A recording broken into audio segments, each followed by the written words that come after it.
السلام علیکم دوستو، وہ اسٹوڈیو میں خوش آمدید۔ ویڈیو دیکھیں پھر بات کرتے ہیں۔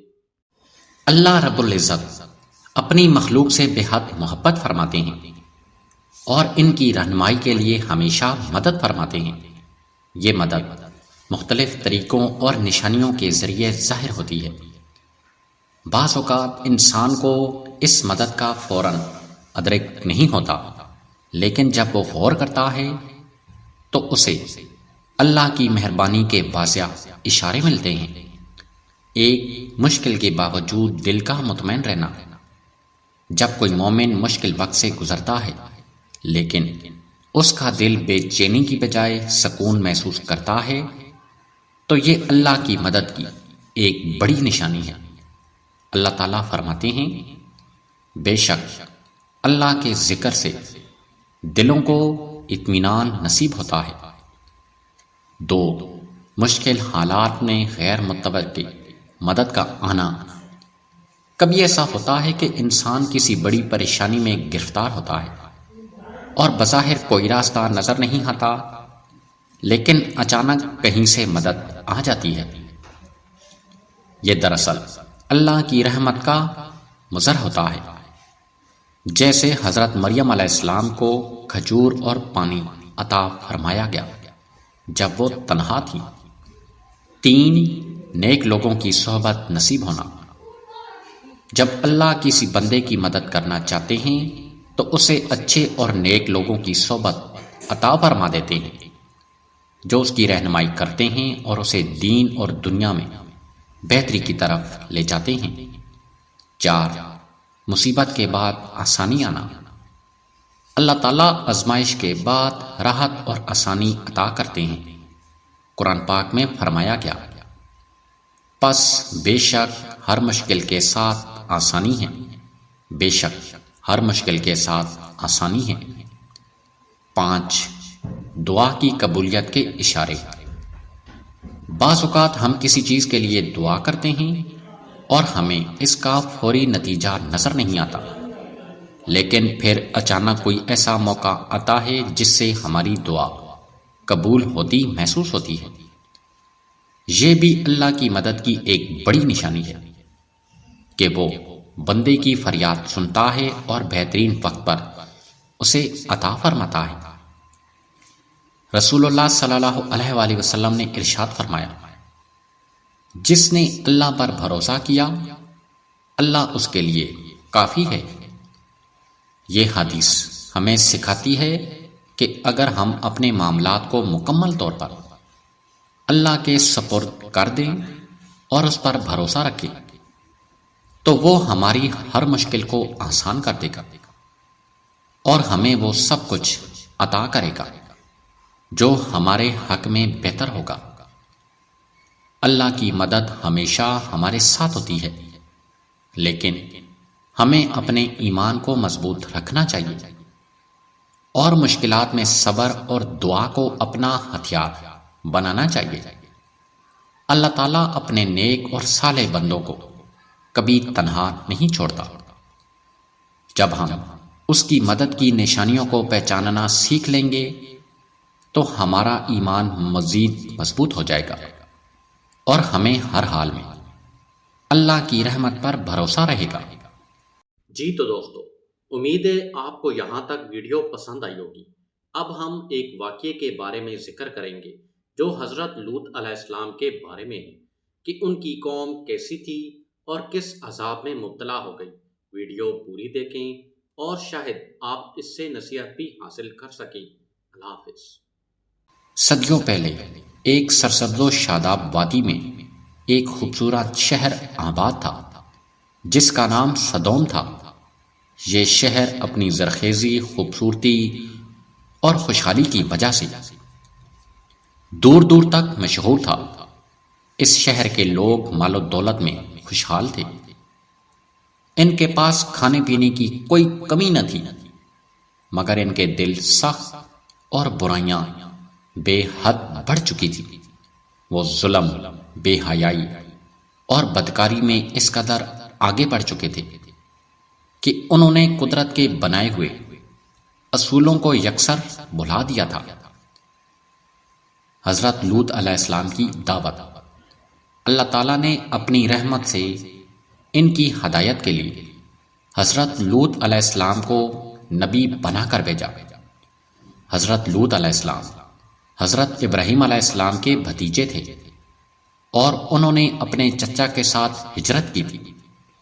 جب اللہ تعالیٰ نے انہیں سدوم کے لوگوں کے لیے اصلاح کے لیے منتخب کیا تو وہ اس بستی میں آ گئے۔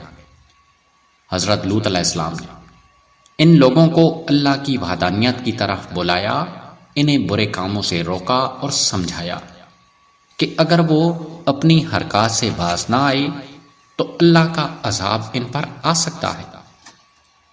مگر یہ قوم ضدی تھی کہ وہ نبی کی نصیحتوں کو نہ مانتی بلکہ مذاق اڑاتی۔ وہ حضرت لوط علیہ السلام کو کہتے، اے لوط، اگر تم باز نہ آئے تو ہم تمہیں اپنی بستی سے نکال دیں گے۔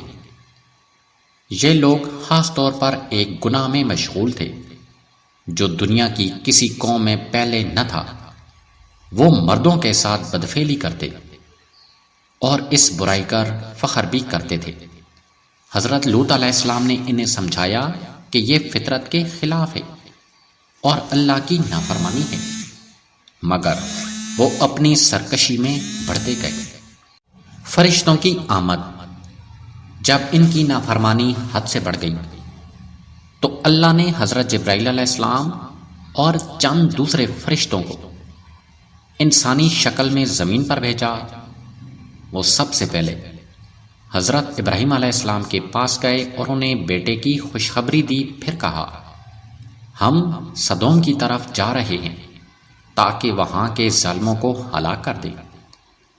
حضرت ابراہیم علیہ السلام نے بہت فریاد کی کہ شاید وہ لوگ سنبھل جائیں، مگر اللہ نے فرمایا کہ ان میں کوئی نیک شخص باقی نہیں سوائے حضرت لوط علیہ السلام کے اور ان کے چند گھر والوں کے۔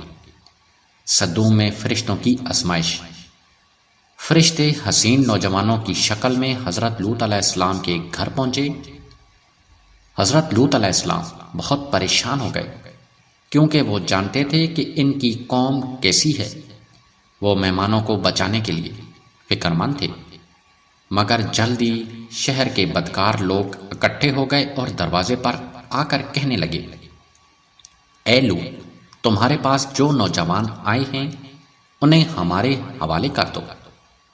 حضرت لوط علیہ السلام کی التجا، یہ میرے مہمان ہیں، اللہ سے ڈرو اور انہیں رسوا نہ کرو۔ اگر تمہیں نکاح کی خواہش ہو تو میری بیٹیاں موجود ہیں۔ مگر ان بدبختوں نے کہا، ہمیں تمہاری بیٹیوں کی ضرورت نہیں، ہمیں وہی پسند ہے جو ہمارے مزاج کے مطابق ہیں۔ یہ سن کر حضرت لوط علیہ السلام بے حد دل گرفتہ ہو گئے اور کہنے لگے، کاش میرے پاس کوئی طاقت ہوتی یا میں کسی مضبوط قلعے میں پناہ لے سکتا۔ عذاب کا فیصلہ۔ تبھی فرشتوں نے انکشاف کیا کہ وہ اللہ کے بھیجے ہوئے فرشتے ہیں اور حضرت لوط علیہ السلام کو تسلی دی، اے لوط، فکر نہ کرو، ہم اللہ کے بھیجے ہوئے ہیں، یہ لوگ آج رات ہلاک کر دیے جائیں گے۔ تم اپنے گھر والوں کے ساتھ رات کے اندھیرے میں نکل جاؤ اور کوئی پیچھے مڑ کر نہ دیکھے، مگر تمہاری بیوی پیچھے رہ جائے گی کیونکہ وہ بھی گناہ گاروں میں شامل ہے۔ سدوم کی تباہی۔ جیسے ہی رات کا آخری پہر آیا، اللہ کا عذاب نازل ہوا۔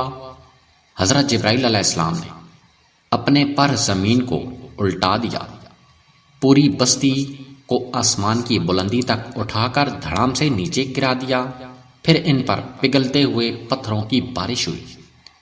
وہ نشان زدہ تھے اور گناہ گاروں کو تباہ کرنے کے لیے بھیجے گئے تھے۔ صبح ہوتے ہی وہ بستی جو کل تک خوشحال تھی ایک ویران اور سنسان جگہ میں بدل گئی تھی۔ وہاں صرف پتھریلی زمین، جلی ہوئی لاشیں اور ایک عبرت انگیز نشان باقی تھا، حضرت لوط علیہ السلام کی نجات۔ حضرت لوط علیہ السلام اور ان کے نیک اہل خانہ محفوظ رہے، مگر ان کی بیوی جو بدکاروں کی حمایتی تھی پیچھے رہ گئی۔ اور عذاب میں مبتلا ہو گئی۔ سبق اور نصیحت: یہ کہانی صرف ایک تاریخی واقعہ نہیں بلکہ ایک سبق ہے کہ جب کسی قوم کی برائیاں حد سے بڑھ جاتی ہیں، جب وہ اللہ کے احکامات کو پس پشت ڈال کر بدکاری میں مگن ہو جاتی ہے تو اللہ کی پکڑ آتی ہے اور کوئی انہیں بچا نہیں سکتا۔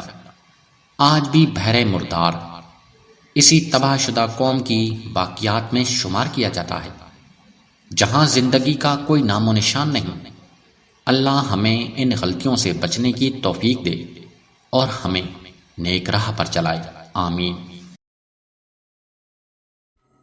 جی تو دوستو، امید ہے آپ کو ویڈیو پسند آئی ہوگی۔ ویڈیو کو لائک کریں، شیئر کریں اور چینل کو سبسکرائب کر لیں تاکہ ہماری نئی آنے والی ویڈیو آپ تک لازمی پہنچ سکے۔ اللہ حافظ۔